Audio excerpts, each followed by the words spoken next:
시장을 항상 이기는 전략은 없다. 안녕하세요, 스테디테일러입니다. 여러분은 장기 투자로 결국 성공합니다. 여러분이 이 영상을 보시고 있고 그걸 간절히 바라기 때문입니다. 오늘은 시장을 매번 이기는 전략은 없다는 점에 대해 제레미 시겔 교수의 저서 주식에 장기 투자하라의 제12장 시장 초과 수익에서 가져온 내용과 제 생각을 함께 말씀드려 보고자 합니다. 요즘 엔비디아 주가를 보며 놀라움을 금치 못하고 있습니다. 1년 전 211불가량 하던 주식이 1년간 213% 상승해 661.6불까지 치솟았습니다. 작년 12월만 해도 400불대였던 기억이 나는데요. 올해 1월이 지나고 2월이 시작된 지도 얼마 안 돼요. 700불대를 눈앞에 두고 있는 모양입니다. 기사들을 살펴보면 엔비디아가 생성형 AI 호황을 누리며 마치 계속 상승할 것 같은 생각이 들기도 합니다. 엔비디아가 이렇게 잘 나가고 있는 반면에 AI 회사이기도 한 테슬라는 1년 전과 거의 같은 수준에 머물고 있습니다. 테슬라는 최근 180불대로 급락하면서 많이 아픈 모습입니다. 그래서 주변에 보면 지금이라도 테슬라에서 잘 나가는 엔비디아로 갈아탈까 하시는 분들도 있는 것 같습니다.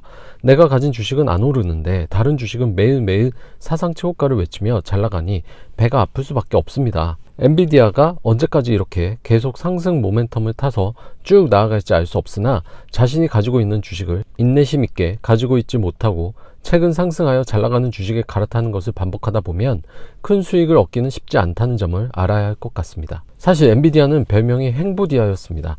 2018년 10월경부터 2020년 코로나 이후의 급반등 이후까지 꽤 오랜 기간 하락 후 행보하는 기간을 견뎌내야 했고요. 시간을 더 되돌려보면 2011년경부터 2016년경까지 약 5년간 하락 후 행보하는 기간도 견뎌내야 했습니다. 결국 펀더멘탈이 유지되는 회사라면 테슬라와 같이 급락이 와서 행보하고 있을 때 주식수를 많이 모아야 나중에 상승이 오면 큰 수익을 얻을 수 있는 것입니다. 그렇지만 보통의 확신만으로는 이렇게 가감히 주식수를 늘려나가기는 쉽지 않죠.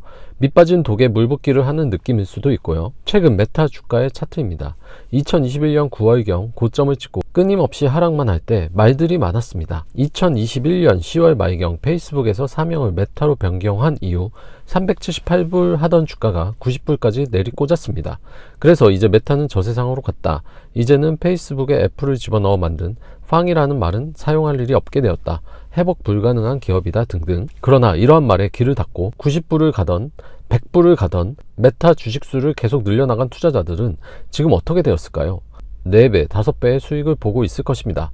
마크 주커버그가 배당을 준다고 하니 배당은 덤이겠지요. 제레미 시겔 교수는 이렇게 말합니다.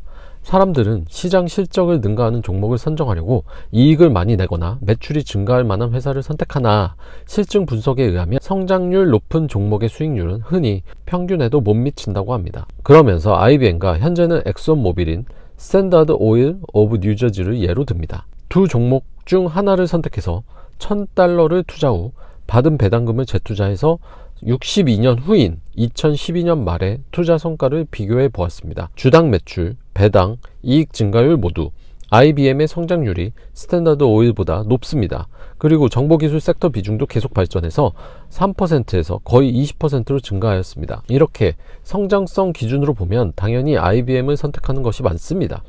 그러나 반전이 있습니다. 실적은 IBM보다 스탠다드 오일이 더 좋았습니다. 스탠다드 오일의 수익률이 IBM보다 1% 이상 높았고요. 스탠다드 오일에 투자한 $1,000는 62년 후 162만 달러로 늘어나 이는 IBM에 투자했을 때보다 2배가 넘는 금액이 되었습니다. 이렇게 된 이유는 무엇일까요? 바로 퍼가 낮아서, 즉 $1당 주가가 낮아서 배당 수익률이 더 높았기 때문입니다.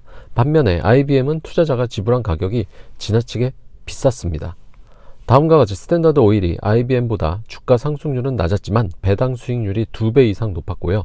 이에 총 수익률에서 IBM은 1% 이상 앞섰으며 이것이 62년간 누적되다 보니 2배 이상의 원리금 차이가 발생한 것입니다. 다음과 같이 스탠다드 오일의 퍼는 IBM에 비해 거의 절반이었고요. 평균 배당 수익률도 2% 정도 이상 높았습니다. 그 결과 배당 재투자를 통해 주식수가 12.7배가 증가했습니다. 반면 IBM은 주식수가 3.3배 증가하는 데 그쳤고요. 결국 주가 상승률이 상대적으로 낮았으나 배당 수익률이 더 높았던 덕분에 IBM을 누릴 수 있었습니다. SCHD에 투자하면 다른 주가 상승률이 높은 ETF보다 상대적으로 높은 배당 수익률 덕분에 배당 재투자로 주식수를 늘려가며 결국에는 더 좋은 성과를 거둘 수 있다는 힌트도 얻을 수 있는 것 같습니다. 또한 제레미 시겔 교수는 여러 데이터를 토대로 소형주의 수익률이 반드시 대형주보다 높을 것으로 생각해서는 안 된다고도 말하고요. 가치주의 수익률이 성장주보다 높다고도 말합니다. 그러면서 결론에서 강조하는 내용은 시장 실적을 항상 능가하는 전략은 없다는 점입니다.